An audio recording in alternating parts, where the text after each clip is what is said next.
My wife started laughing. She pointed at me across the table like I had just told the best joke she'd ever heard. Then she said, "Jasper, you lost your job and you're talking about starting a consulting business?" She laughed so hard she had to wipe tears from her eyes. Then she gave me that look, like she was asking the whole room, "Can you believe this man?" "I'm serious, Diane. Enough, Jasper. Enough already." She cut me off without blinking. Then she said something I will never forget.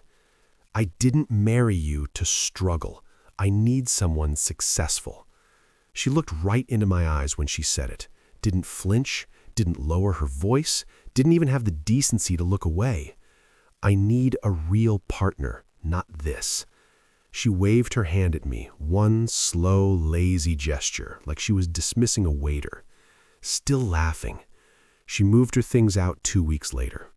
Then, 3 years after that, she walked into my office asking for a job, and she had no idea the company belonged to me. Before we jump into how all of this unfolds, hit that subscribe button, and if you enjoy the story, drop a like and let me know in the comments. All right, let's get into it. My name is Jasper Caldwell. I grew up in Memphis, Tennessee, third of 4 kids. My father worked in logistics, not the executive kind, the loading dock kind. Up before 5 every morning, home after dark, hands rough by the time he was 40.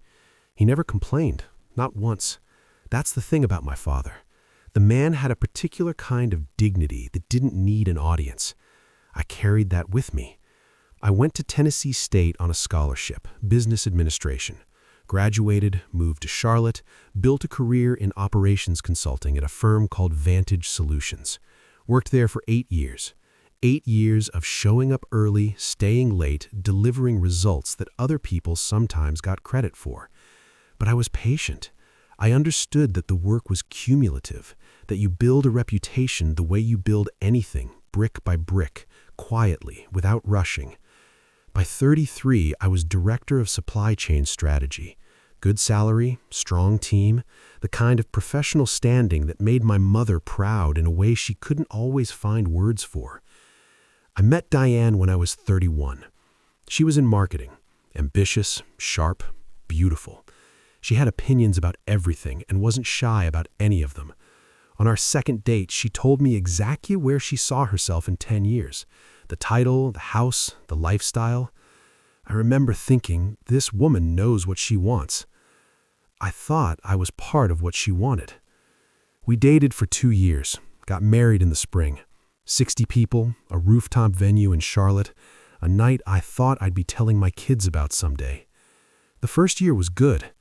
The second year, I started noticing things.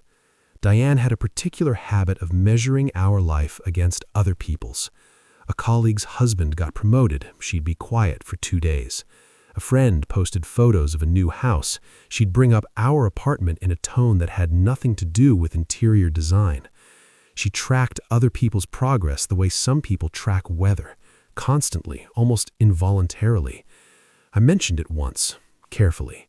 She said I was being paranoid and sensitive. So I let it go. I kept building.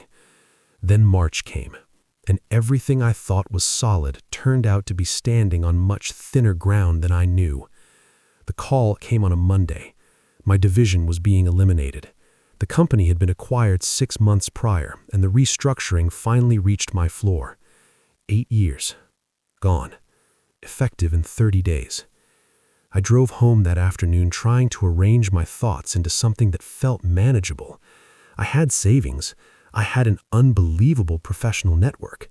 I had 8 years of expertise that didn't disappear just because a company decided to reorganize.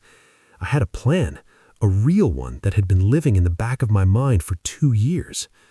I walked in the door. Diane was at the kitchen table on her laptop. I told her what happened. She looked up, looked back at her screen. "Okay," she said. "What are you going to do?" I told her. The consulting idea, the network I'd built, the specific companies I already knew needed exactly what I could offer. I told her I had $22,000 in savings and a runway long enough to make it work. That's when she started laughing. You already know that part.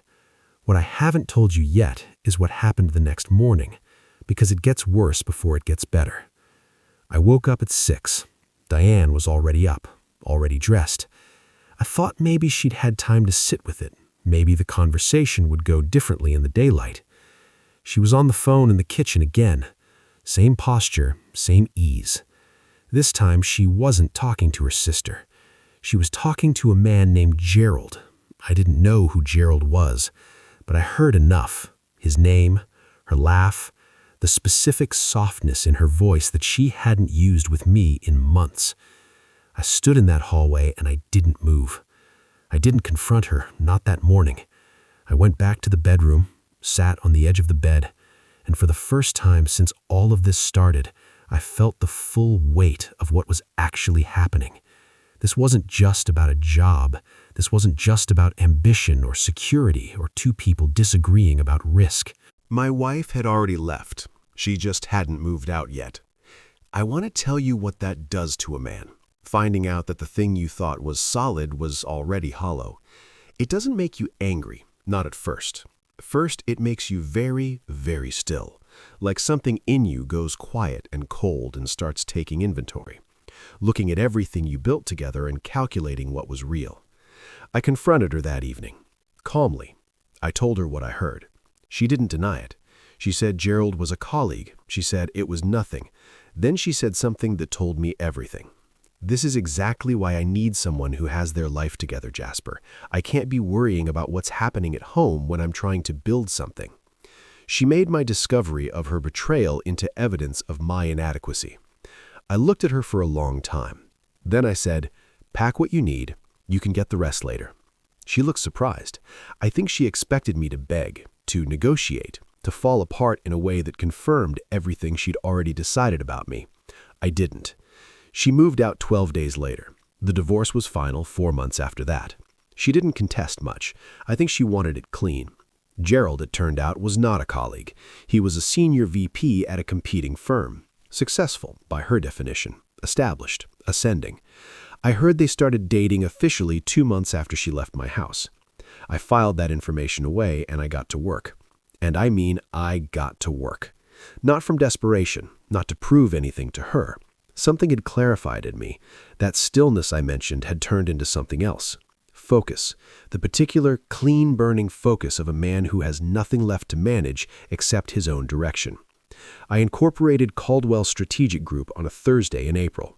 $300 in filing fees, a name that sounded bigger than it was because I intended for it to become that. I called everyone I knew. Not vaguely, specifically. Here's what I do. Here's what I've delivered. Here's the exact problem I solve. Can we talk this week? My first contract landed 3 weeks later. A regional distributor in Greensboro needed their entire fulfillment process rebuilt. Orders were falling through the gap between their warehouse team and their sales floor, and nobody could figure out where. I figured it out in 10 days, delivered a detailed report with a 6-month roadmap. They paid me $9,000. I remember staring at that wire transfer confirmation for a long time. Then I got back to work. Here's what the next 18 months actually looked like, because I think people skip this part and it matters. There was no dramatic turning point, no moment where everything clicked. It was just Tuesday, and then Wednesday, and then Thursday. Up at 5:30, an hour of reading before the day started, strategy, operations, whatever kept my edge sharp. Client work in the morning, outreach in the afternoon, physical training in the evening because I'd learned that the mind and body are one system and you can't let one atrophy. Dinner, sleep, repeat. 6 days a week. While I was doing that, I heard things about Diane and Gerald. They moved in together. She posted photos of the new apartment. His apartment, technically, but she was in them, living that ascending life she'd wanted. I looked at those photos exactly once, put my phone down, went back to work. By month 8, I had 9 active clients. By the end of year 1, Caldwell Strategic Group had brought in $160,000 in revenue.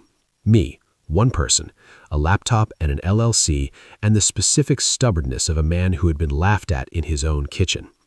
In year 2, I brought on my first employee, Camille, a former logistics analyst who was sharper than anyone I'd hired at Vantage and twice as fast.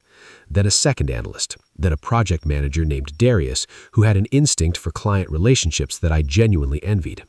The firm was real now, not just me doing freelance work, a real company with real people and real overhead and real stakes. And then the twist that changed everything. 3 months into year 2, one of my clients, a mid-sized healthcare supply company called Meridian, told me they were considering acquiring a smaller competitor and wanted strategic guidance on the integration.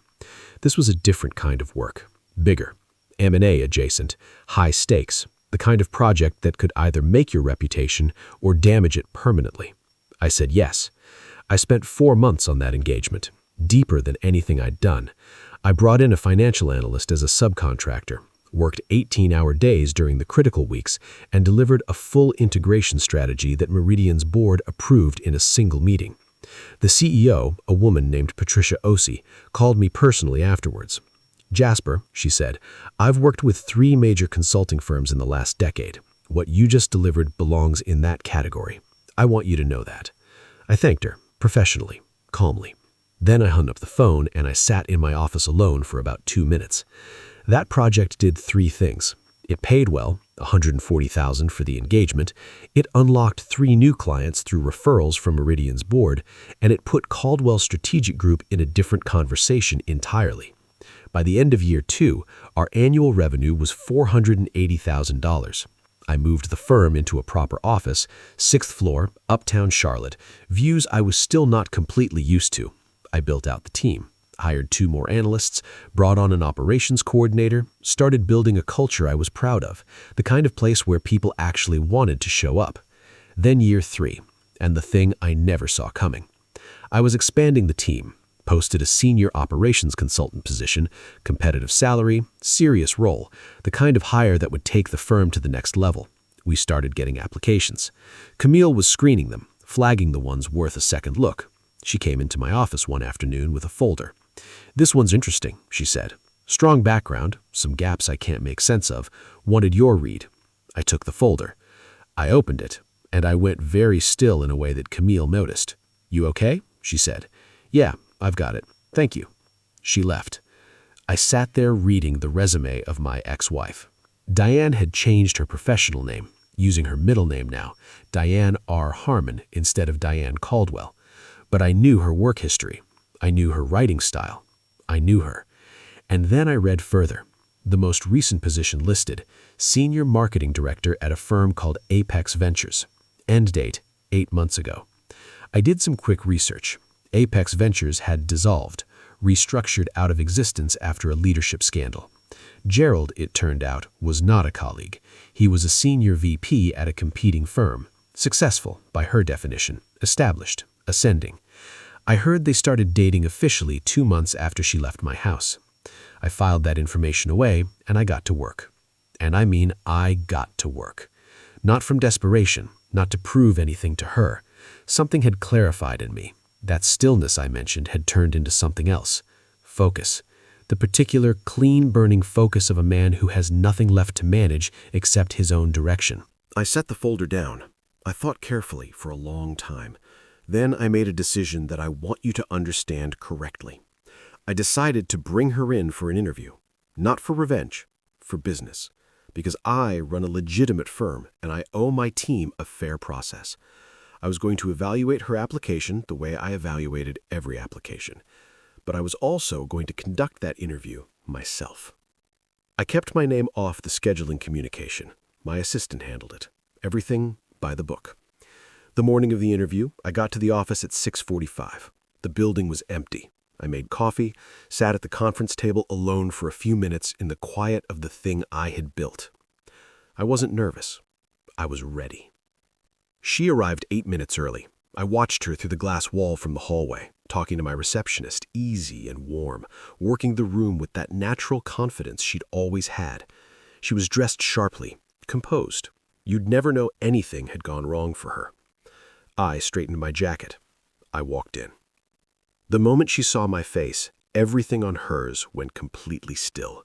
Not a gasp, not a dramatic reaction, just stillness. The particular stillness of someone whose brain is working very fast to catch up with what their eyes are seeing.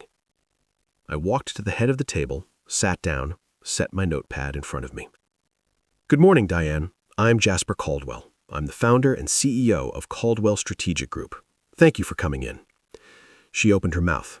Nothing came out for a moment. Jasper? Should we get started? Another pause, and then I watched her make the decision. She composed herself. She sat up. She went into her pitch. And I let her go. For 42 minutes, I let Diane make her case. And here's the thing. She was good. The years had sharpened her. Her experience was real. Her answers were polished. And she handled the technical questions with genuine competence. This was not a broken woman stumbling through an interview.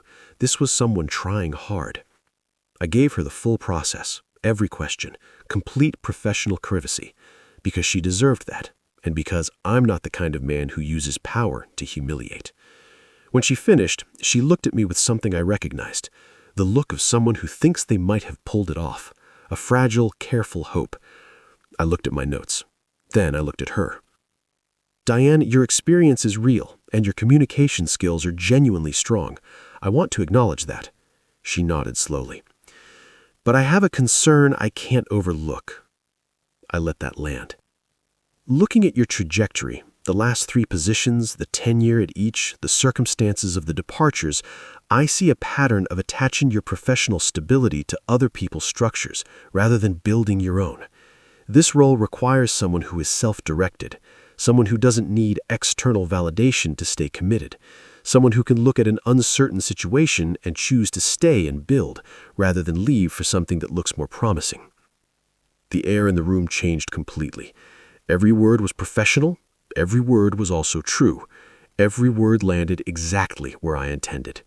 Her eyes went glassy, not with tears, with recognition. I've grown, she said quietly. I've changed, Jasper. I believe you, and I meant it.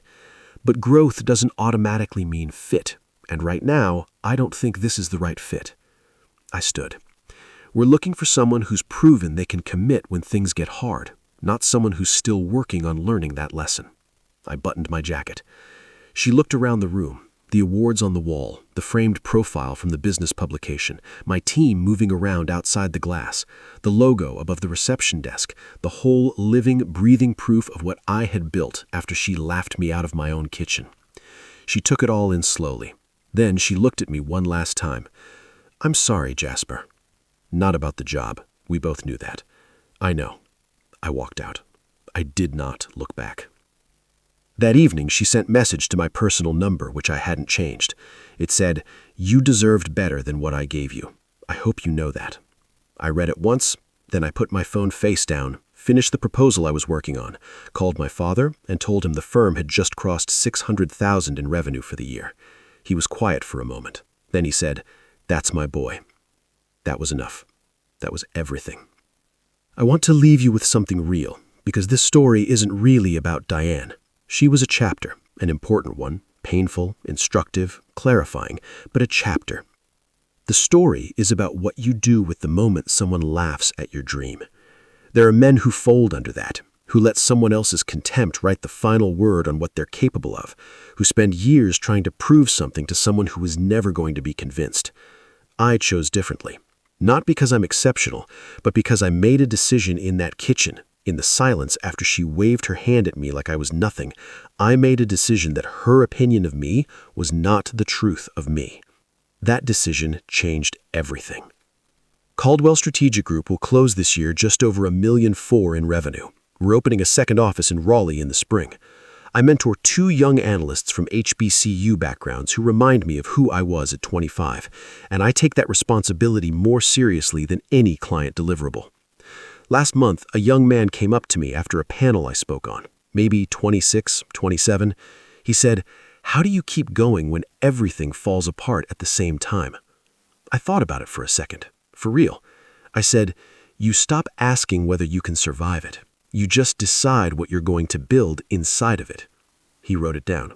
I hope it helps him the way living it helped me. Because here's the truth about that Thursday morning in April when I incorporated this company for $300. I wasn't starting a business. I was answering a question. The question my wife's laughter had asked. And the answer, the only answer I was ever going to give, was this. Watch me. Not this. Watch me.